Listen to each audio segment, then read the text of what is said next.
폭포를 향해 떠내려가던 큰 얼음 위에 놓인 동물의 사체가 있었습니다. 그것을 보고 독수리가 그 위에 내려 앉았습니다. 얼음이 폭포 아래로 떨어지기 직전까지 내가 그때 날아오르면 되겠다라고 생각하면서 먹이를 먹기 시작했습니다. 그렇게 먹는 가운데 얼음이 폭포 아래로 떨어질 지점에 거의 도달했습니다. 이제 날아오르려고 했어요. 그런데 아무리 날갯짓을 해도 날아오를 수 없었습니다. 이유는 발바닥이 얼음의 빙판에 달라붙어 버린 거예요. 결국 독수리는 얼음과 함께 폭포로 떨어지고 말았습니다. 이런 모습이 인간의 죄악 안에도 나타나고 있다라는 거예요. 오늘은 신앙생활의 적이 무엇인지를 좀 살펴보고 그에 대한 해결책이 뭔지 좀 생각해 보고자 합니다. 본문의 이야기를 잠시 좀 살펴보면 좋을 것 같은데요. 여호수아서 말씀 13장에서 19장까지 땅 분배에 대한 이야기가 들어 있습니다. 이스라엘 7지파 반, 므낫세 지파 반이 이제 있기 때문에 2분의 1이 이제 분배받는 장면의 기록들이 나옵니다. 우리나라 지명이 나와도 이제 지도를 대조해 보면서 읽어야 이해가 되는데 이스라엘 땅의 이름들이 나오고요, 자손들의 이름이 나오고요, 옛 지명도 나오니까 잘 그려지지가 않아요. 이럴 경우엔 지도를 좀 펴놓고 성경 지도를 펴놓고 읽으시면 도움이 됩니다. 잠시 지도를 좀 보여주시면 이스라엘 12지파 땅의 분배가 대략 이렇게 되는데요. 제가 좀 강조해 놓은 이제 표시가 있지 않습니까? 빨간 글씨로 되어 있는 써 있는 이 부분을 여러분 오늘 좀 보셔야 되는 부분인데, 므낫세 지파는 동편 요단 동편에서도 반 정도가 땅을 또 부여받았고 또 가나안 땅에 들어와서도 반이 이제 부여받는데요. 그리고 에브라임 지파가 있고 유다 지파 땅 있습니다. 요단 서편 가나안 지역에서 7지파 반이 땅을 분배받는데 먼저 유다 지파로 시작해요. 그게 14장부터 시작되는 건데요. 유다 지파 갈렙이 헤브론 땅을 취하면서 이어서 15장에 유다 지파의 성읍들이 나오는데요. 15장 한번 읽어보셨나요? 무려 120여 개의 성읍이 나옵니다. 계속 나옵니다. 성읍만. 그리고 나서 요셉의 자손 두 아들인 므낫세와 에브라임이 땅을 분배받게 됩니다. 그 장면이 우리가 읽은 16장 그리고 17장의 이제 장면인데요. 이렇게 나누는 가운데, 이렇게 보는 가운데 우리가 눈여겨보게 되는 몇 구절 중심으로 오늘 말씀을 좀 다루려고 해요. 첫 번째 이야기인데요. 쫓아내지 못한 이야기가 나옵니다. 16장 10절과 17장 12절, 13절 말씀에 있는데요. 16장 10절을 보시면 그들이 게셀에 거주하는 가나안 족속을 쫓아내지 아니하였으므로 가나안 족속이 오늘까지 에브라임 가운데 거주하며 노역하는 종이 되니라. 여기서 그들은 요셉 자손의 이제 에브라임 지파를 가리키는 건데요. 그들이 가나안 족속을 쫓아내지 않은 일이 생깁니다. 그리고 17장에 보면요, 17장 12절 13절인데 그러나 므낫세 자손이 그 성읍들의 주민을 쫓아내지 못함에 가나안 족속이 결심하고 그 땅에 거주합니다. 13절 이스라엘 자손이 강성한 후에야 가나안 족속에게 노역을 시켰고 이제 종으로 삼았다라는 거잖아요.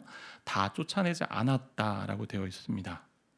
므낫세 자손의 땅의 경계를 17장 보면 1절부터 막 나오잖아요. 어느 자손에게 어떻게 분배했고 뭐 슬로브라스의 딸들도 여호와의 명령에 따라 자매들만 있었지만 하나님 약속하신 말씀이 있기 때문에 또 땅을 기업으로 받고, 그러다가 갑자기 그러나로 이제 시작하는 새로운 이야기가 등장하죠.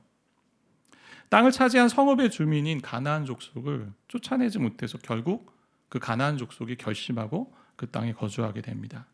이후에 쫓아낼 힘이 있었음에도 불구하고 노역을 시키고요, 일을 주고 노동력을 삼고 다 쫓아내지 않았다라고 기록되어 있습니다. 앞에 본 16장과 17장의 이 말씀에서 반복되는 단어가 쫓아내지 않았다라는 단어예요. 이렇게 쫓아내지 않은 모습이요, 유다 지파에서부터 시작됐어요. 15장 말미에도 나오거든요. 이들이 왜 이렇게 되었을까요? 이스라엘 지파, 이스라엘 자손들이. 므낫세 지파의 경우 처음에는 힘이 없어서 쫓아내지 못했던 것으로 보여요. 그런데 힘이 생긴 이후에도, 강해진 이후에도 가나안 원주민을 종으로 삼았습니다. 그리고 같이 살았어요. 그래서 인간적인 모습이 좀 드러나는 거죠. 이제 어느 정도 가나안 정복 전쟁도 다 마쳤고 땅도 할당 받았으니 더 이상 에너지를 쓰고 싶지 않다. 이 정도면 됐다. 그런 생각이었던 것 같아요. 게다가 가나안 족속을 다 진멸시키는 것보다 노동력으로 삼으면 더 유익한 거 아닌가라는 그런 마음이죠. 인간의 편의주의와 실용주의의 마음이 들어있는 것 같아요. 하나님의 말씀과 상관없이 그들은 행동했습니다. 하나님께서요, 이스라엘이 가나안 땅에 들어가면 유의해야 할 것들을 미리 말씀해 주셨거든요. 신명기 말씀에 여러 차례 나와요. 신명기에 보면 가나안 족속을 다 진멸해야 된다. 그리고 불쌍히 여기지도 말고 결혼도 하지 말라. 그렇게 이야기한 이유를 설명하고 있는데요. 신명기 20장 18절 말씀인데 같이 한번 읽어볼까요? 이는 그들이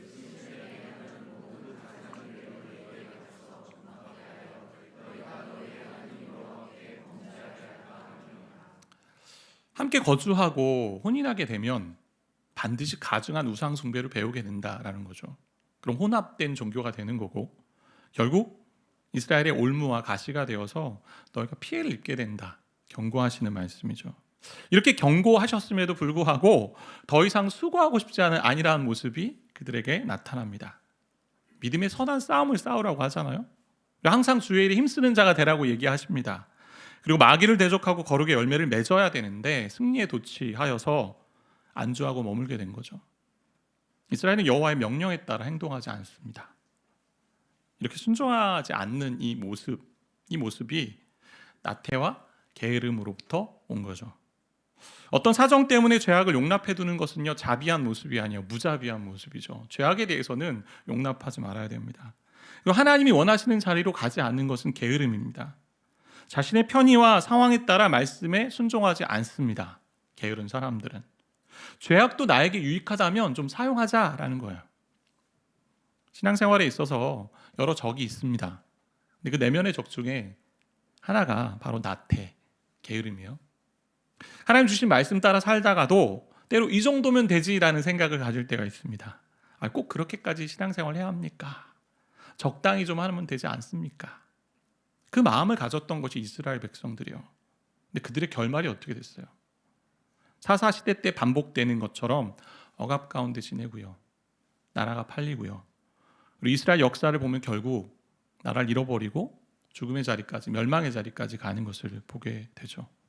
나태는, 이 게으름은 영혼이 병든 것처럼 의욕과 활력을 잃어버리는 모습이잖아요. 움직이지 않는 상태를 가르치잖아요. 때가 되면 되겠지 하며 미루는 성향이 나태의 모습입니다. 언젠가 되겠지, 언젠가 하면 되겠지. 그 사단이 쓰는 유혹 중에 하나잖아요. 우리 사단들이 모여서 회의합니다. 성도들 어떻게 하면 유혹할까?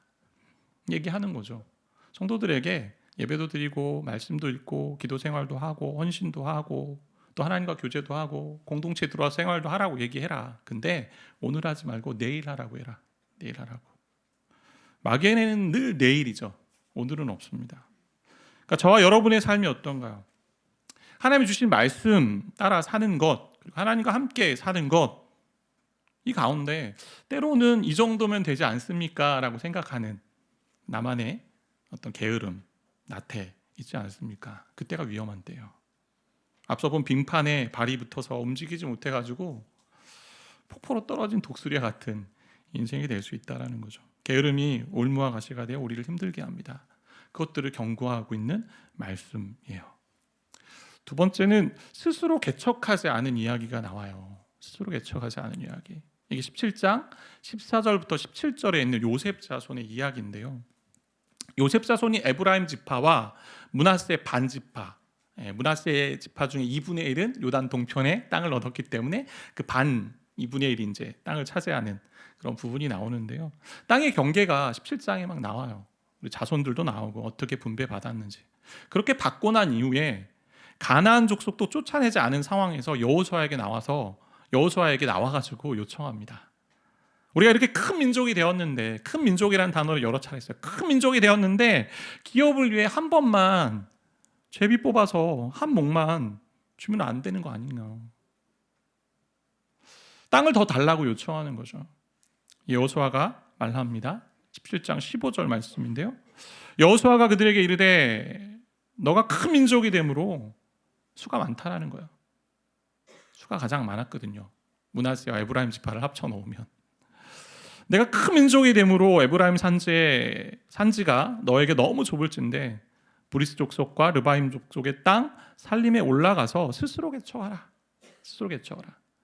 이 말씀을 이제 잘못 적용하는 케이스들이 목회자들에게도 있었거든요. 이 말씀을 읽다가 나 개척해야지 했던 분들 간간히 계셨어요.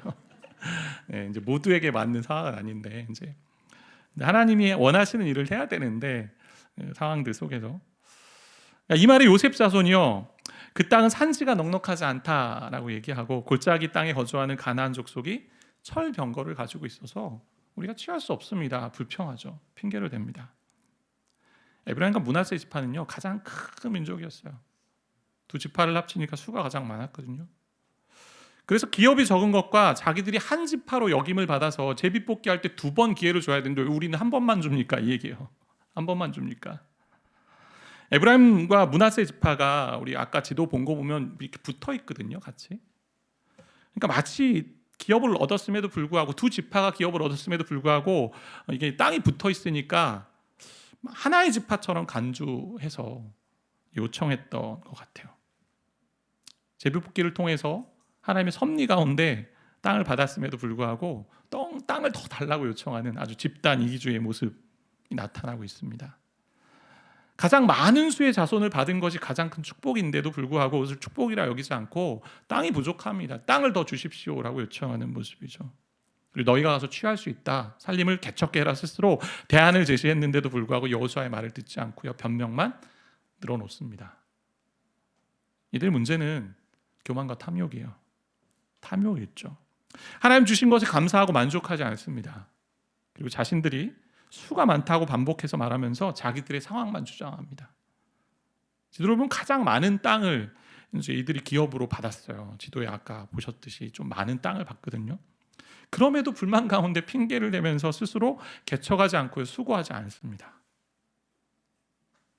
이들의 모습과 여호수아 14장에 있었던 갈렙의 모습과 너무 많이 비교가 되고 대조가 되잖아요. 갈렙은 85세에도 불구하고 하나님의 약속을 마음에 품고요. 저 헤브론 그 산지를 저에게 주십시오라고 했던, 남들이 정복하러 가지 않는 그 땅을, 그리고 거인 족속인 아낙 자손이 있는 그 땅을 내가 취하러 가겠다라고 하며 먼저 희생했던 그런 사람이었습니다. 하나님께 감사하지 않고 불평, 불만이 많은 사람을 보면요 대부분 안 받은 사람이 아니더라고요. 만족하지 못하는 사람이죠. 받았는데도. 하나님 허락하신 땅이고 더 필요하면 남들이 정복하지 않은 땅을 향해 가겠다, 개척하면 된다라고 하는데 가지도 않고요. 그 땅을 알려주어도 가지 않습니다. 인간의 욕망이 이제 만족을 모르기 때문에 2가지 단어를 많이 사용하는 것 같아요. 조금 더, 조금만 더 있으면 좋겠다. 그리고 이제 그만을 외치지 않습니다. 이제 그만. 탐욕은 남과 나누려 하지 않고요. 그리고 오직 자신만을 위하는 욕심이잖아요. 그러니 섬김과 희생이 없어요. 그럼 공동체도 보이지 않죠. 자, 여러분의 신앙생활에는 이런 부분이 없을까요? 과거 교회의 역사를 보면 이기적인 모습들 종종 저도 보아왔습니다. 어릴 적부터 신앙생활 해오면서 부서 이기주의를 참 많이 봤던 것 같아요. 자기 부서가 더 중요하다 여깁니다. 그래서 부서 행사와 사역을요 전혀 다른 부서와 무관하게 결정을 합니다. 그리고 가장 좋은 물품은 우리 거예요. 예산 사용에도 더 많은 몫을 차지하려고 애를 씁니다. 공간 사용에도 가장 괜찮은 곳은 우리 땅입니다라고 얘기하는 거죠.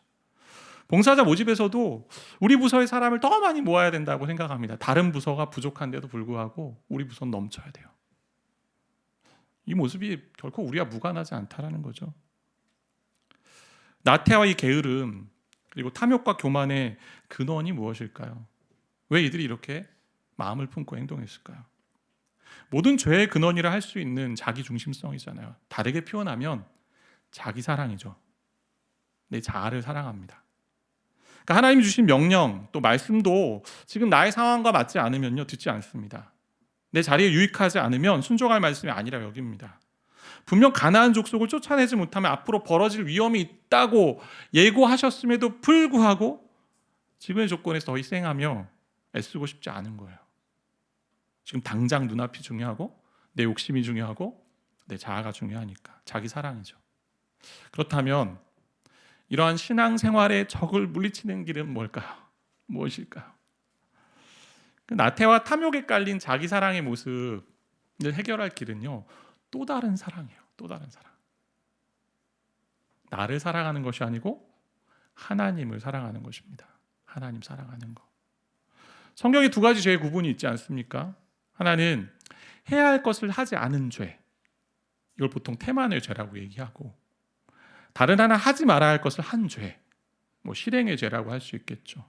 그러니까 나태는 해야 할 것을 하지 않은 죄의 부류에 속하죠. 선을 행하고 말씀을 따라 살아야 하는데 그렇게 살지 않는 것, 그리고 그것에 미지근한 것이 태만이고 나태입니다.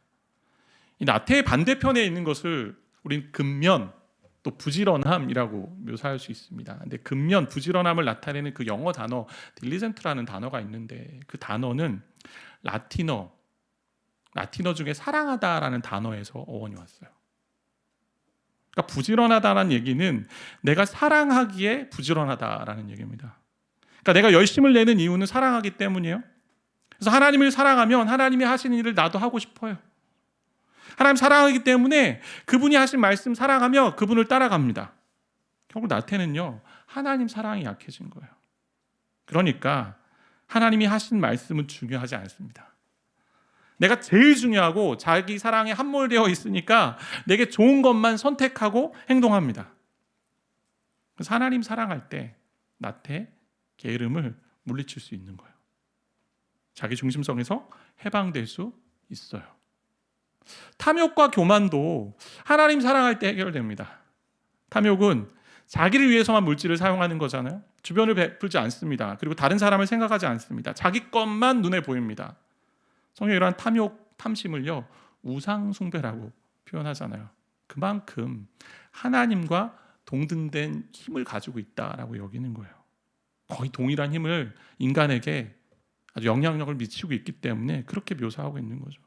그래서 하나님께서 광야 이스라엘 백성들이요, 가나안에 들어가 풍요로워질 때 주의할 점에 대해서 미리 예고하셨습니다. 우리 신명기 8장 19절 말씀 보면 이렇게 예고하셨는데요. 너희가 만일 내 하나님 여호와를 잊어버리고 다른 신들을 따라 그들을 섬기며 그들에게 절하면 내가 너희에게 증거하노니 너희가 반드시 멸망할 것이다. 반드시. 탐욕과 탐심이 작용하면요, 하나님 점점 멀어져 보이지 않게 됩니다. 그러니까 마치 하나님이 없는 것처럼 행동하는 무신론자가 되는 거죠. 파이어족이라는 족 들어보셨습니까? 요즘 파이어족. 재정적인 독립을 이루어서 족이 은퇴하는 사람들을 칭하는 단어예요. 이게 영어 단어에서 왔는데, 영어 단어. 그러니까 경제적 자립을 뜻하는 이 단어와 한자씩 따온 거죠. FI. 그다음 조기 은퇴라는 이 단어에서 따온 겁니다. 최근에 책을 낸 30대 초반의 파이어족 출신 그 저자 인터뷰를 제가 잠시 봤는데, 30대 이제 30억을 모아가지고 그 이상 30억 이상의 돈을 모아가지고 직장에서 퇴사했다라는 거죠. 그리고 살았어요. 그렇게 살아보았더니 돈이 정말 대단한 것인가 하는 의문을 가지고 새로운 방향에서 책을 쓴 거예요. 처음에는 많은 돈이 행복을 가져다 줄 것이라고 믿었다는 거죠. 직장인 월급으로 사기 어려웠던 것들, 그런 나름의 위시리스트 하나씩 지어가면서 구매했다라는 거예요. 그런데 행복이 오래 가지 않았다는 겁니다. 딱 3일 정도 갔다, 그렇게 표현하더라고요. 물건을 얻은 행복이 휘발성이 있다는 것을 그때 알게 되었어요. 익숙해지면 또다시 새로운 물건으로 행복을 사야 되는데 그만큼 높아진 욕망을 채울 길이 없다. 결국 공허해지는구나라는 걸 깨달았습니다. 돈을 많이 벌었다고 해서 자동적으로 인생이 해피엔딩으로 귀결된다라는 것이 아니다라는 것을 깨닫게 됐다라는 거예요. 그래서 오히려 돈을 버는 과정이 중요하다 해서 이젠 다시 일을 하고요, 직장 생활을 하고 뭔가 사업체를 만들어 일한다라는 거예요. 그 과정이 중요하다. 우리 다 아는 얘기예요. 우리가 다 아는 얘기를 이제 열심히 이제 또 살아보다가 이제 경험한 얘기를 하고 있는데, 그러니까 돈을 많이 벌어서 내 욕구를 다 채우려고 해도 결국은 안 된다라는, 부질없다, 해보아도 허무한 지점뿐이다라는 얘기잖아요. 이러한 이야기를 이미 오래전에 알려준 우리 성경에 또 말씀이 있지 않습니까? 우리 솔로몬 왕의 이야기잖아요. 전도서 5장 10절 말씀인데요, 같이 좀 한번 읽어볼까요? 은을 사랑하는 자는 은으로 만족하지 못하고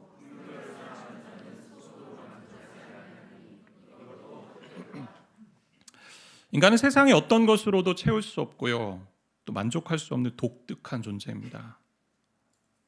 하나님의 형상으로 창조된 영적인 존재이기 때문에 하나님의 숨결이 부어진 존재이기 때문에, 그래서 하나님께로 가야만 해결될 수 있습니다.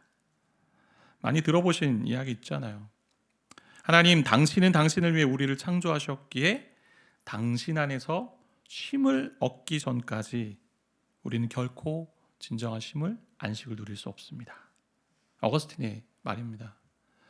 단테의 신곡이 있어요. 대서사시인데 지옥과 연옥과 이제 천국을 여행하는 식으로 당대의 사회 문제를 아주 날카롭게 분석해서 풍자한 이제 상상의 글인데요. 그래도 한번 생각해 볼 지점이 있는 것 같아요. 단테의 신곡에 보면 사후세계에서 탐욕의 죄를 참회하는 자들이 모두 땅바닥에 얼굴을 붙인 채 지내고 있다는 거예요.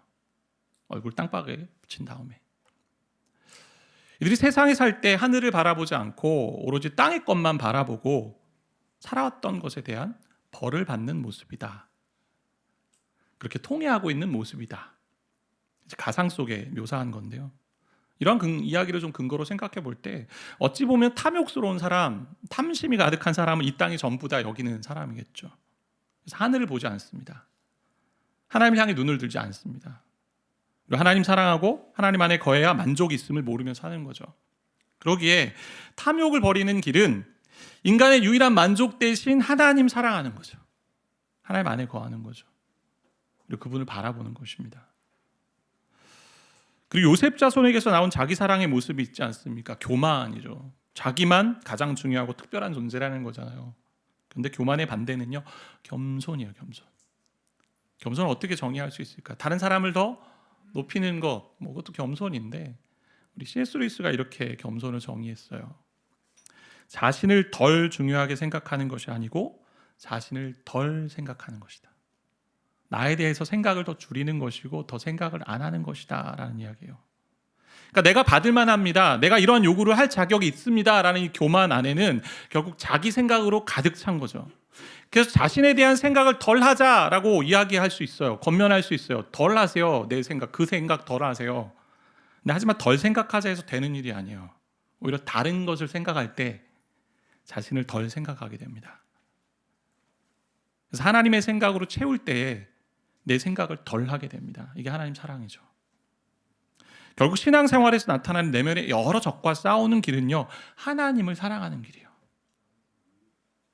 주 안에 사랑하는 성도 여러분, 여러분이 하나님을 사랑하고 있습니까?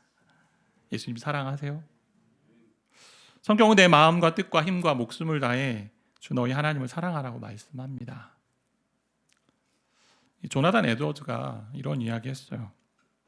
꿀이 달다라는 것을 아는 방법이 두 가지가 있는데, 첫 번째는 이성적 사고를 통해 파악하는 법이 있다라는 거고, 또 하나는 혀의 감각을 통해서 아는 길이 있다라는 거죠. 그러니까 남들의 말을 믿고 야, 꿀은 달아라는 이 말을 믿고 그 방식으로 꿀이 달다라는 것을 알 수도 있지만, 직접 꿀 맛을 보고 나면 이 지성적으로만 아니라 체험적으로까지 맛의 실체를 온전히 알게 된다라는 거예요. 그러니까 하나님을 사랑하는 것도 이와 같은 이치예요. 그냥 하나님 사랑합니다 고백하고 하나님 사랑합니다 라고 말하고 찬양하고 그것으로 그분을 충분히 사랑한다고 말할 수 없는 것 같아요. 진짜 경험돼야죠. 정말 하나님 사랑하십니까? 했을 때 제가 사랑합니다. 어떻게 하나님 사랑하고 주님을 사랑할 수 있을까요? 그 사랑은 예수를 보는 것부터 시작돼요. 고린도서 4장 6절의 말씀에 보면 이 말씀을 참 잘 우리가 봤으면 좋겠습니다. 이 말씀 한번 같이 읽겠는데요. 읽겠습니다. 어두운 데에 빛이 비치라 말씀하셨던 그 하나님께서 예수 그리스도의 얼굴에 있는 하나님의 영광을 아는 빛을 우리 마음에 비추셨느니라. 하나님은 그리스도를 통해 하나님의 영광을 아는 빛을 우리에게 비추셨어요. 그러니까 예수 그리스도가 하나님의 영광이시죠. 그 영광을 우리에게 드러내 주셨기 때문에 영광의 빛을 볼 때 우리가 예수를 사랑하게 됩니다. 그 영광을 볼 때 예수를 사랑하게 되고 볼 때 사랑하게 됩니다. 근데 보는 것은요, 오늘 말씀에 보면 아는 것으로 되어 있어요. 그래서 그분을 알 때 우린 사랑하게 됩니다.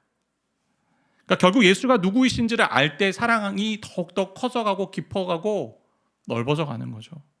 예수가 어떠한 분이신지, 어떠한 일을 행하셨는지, 우리를 위해 어떠한 사역을 하셨는지 알아갈 때 사랑이 더욱 커져간다는 거예요. 그분의 성품과 그분의 사역을 통해서 사랑하게 됩니다.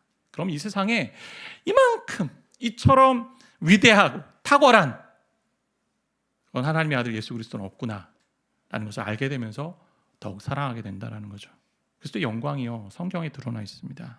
우리를 사랑하시고 우리를 위하시는 그리스도잖아요. 나병 환자를 어루만지시는 그리스도, 어린아이들에게 축복을 베푸시는 그리스도, 아픈 자들을 고치시는 그리스도, 죽은 자를 살리시는 그리스도, 우는 자들과 함께 우시는 그리스도, 귀신을 쫓아내시는 그리스도, 비할 데 없는 권세로 가르치시는 그리스도, 회의주의자들을 침묵시키는 그리스도, 제자들을 꾸짖으시나 제자의 길로 인도하시는 그리스도, 자기 죽음을 세세히 알려주시는 그리스도, 예루살렘을 향해 굳게 결심하며 죽음의 길을 가는 그리스도, 고소자들 앞에서도 침묵하시는 그리스도, 온유하게 빌라도를 압도하시는 그리스도, 십자가에 달리신 그리스도, 십자가에 달리게 한 대적을 위해 기도하신 그리스도, 자신을 조롱하는 강도를 용서하시는 그리스도, 고통 가운데서도 어머니를 돌보시는 그리스도, 죽음 가운데 자신의 영혼을 내어주시는 그리스도, 그리고 죽은 자 가운데서 다시 살아나신 그리스도이십니다. 이 예수 그리스도 안에 하나님의 영광이 들어있는 거예요. 눈으로 보고 그분을 알 때 더 사랑하게 되고요, 진짜 사랑을 경험하게 됩니다. 그렇게 하나님 그리고 예수를 사랑하면 내 주변의 사람들, 배우자, 가족, 부모, 자녀, 친척, 동료, 공동체 사람들, 다락방의 사람들, 소그룹의 사람들 사랑하게 됩니다. 내 가족보다 나를 더 사랑하라고 하나님 아버지께서 명하시는 말씀은요, 나를 사랑해야 너의 주변의 가족들, 친척들, 동료들 사랑할 힘이 부여돼라는 거예요. 나를 사랑해야 그들 사랑할 수 있어요. 그래서 먼저 사랑하라고 말씀하는 거예요. 탐심과 교만은 이 사랑 가운데 사라집니다. 그리고 주변을 사랑할 적극적인 그 열정이 부어집니다. 그러기에 그분을 더욱 알아가는 저와 여러분 되기를 소망합니다. 복음 안에서 예수를 보고 알게 되므로 예수를 더 사랑하는, 그리고 그 사랑이 무엇인지를 맛보는 저와 여러분 되기를 축복합니다.